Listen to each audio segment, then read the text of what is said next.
গোপালগঞ্জের কাশিয়ানীতে ঢাকা খুলনা মহাসড়কে দ্রুতগতির দুটি বাসের ওভারটেকিং করার এই প্রতিযোগিতা নিত্যদিনকার ঘটনা। শুধু তাই নয়, নসিমন ও ৩ চাকার অবৈধ যানবাহনও রাজত্ব করছে এই মহাসড়কে।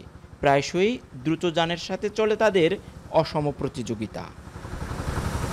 গোপালগঞ্জের মাঝিগাতি এই বাস স্ট্যান্ডে সম্প্রতি সড়ক দুর্ঘটনায় একই পরিবারের ৩ জন সহ ৪ জন নিহত হয়েছেন। ঢাকা খুলনা মহাসড়কের গোপালগঞ্জের ৮৪ কিলোমিটার মহাসড়ক এখন মৃত্যুপুরীতে পরিণত হয়েছে।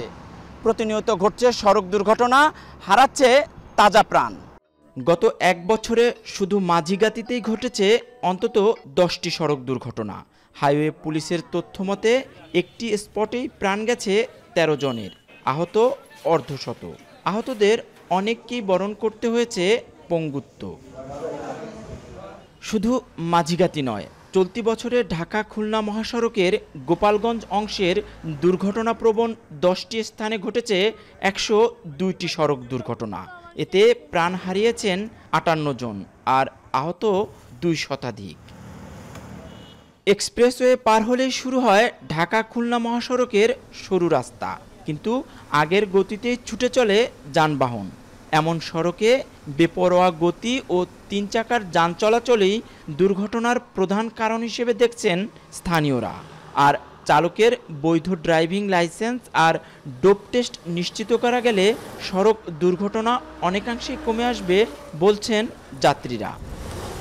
৫-৬ জন স্বজনকে আমি হারিয়েছি এই সড়কে। প্রত্যেক গাড়ি, এই গাড়ি কন, এই ভ্যান কন, রিক্সা কন, বাস কন, ট্রাক কন, সবাই আমরা বেপরোয়া। রাস্তাটা যদি ডাবল হইতো, একটা গাড়ি ওদিক দিয়ে যেত, একটা গাড়ি এদিক দিয়ে যেত, তাইলে আর এত অ্যাক্সিডেন্ট হয় না। এটা মহাসড়কের উপযোগী না। যদি মাঝখানে ডিভাইডার দেওয়া যেত তাহলে দুর্ঘটনার হার অনেকটাই কমে আসতো। যতগুলো নেশাখোর প্রত্যেকটা লাইসেন্স পেয়েছে ড্রোপ টেস্ট ঠিক মতো করতে পারে না, বুঝছেন।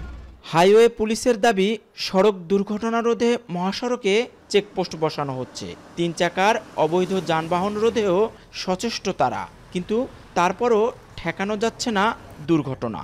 সড়ক সম্প্রসারণ ও বিভাজক তৈরি করা গেলে দুর্ঘটনা কমে আসবে বলে মত হাইওয়ে পুলিশের। প্রতিনিয়ত প্রত্যেক দিনে আমরা ২-৩টা করে 3 হুইলার প্রসিকিউশন দিই। সম্পূর্ণ আমরা নির্মূল করতে পারি নাই।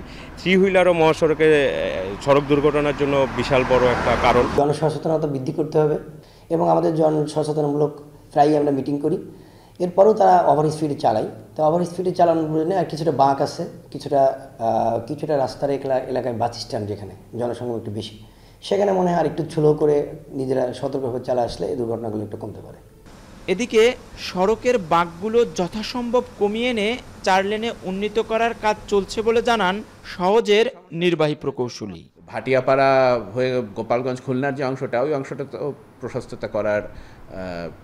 প্রশস্ত করার প্ল্যান আছে। আর কিছু অল্প কিছু অংশে যে বাঁক সরলীকরণের ব্যাপার আছে, সে ব্যাপারে আমাদের পরিকল্পনা আছে।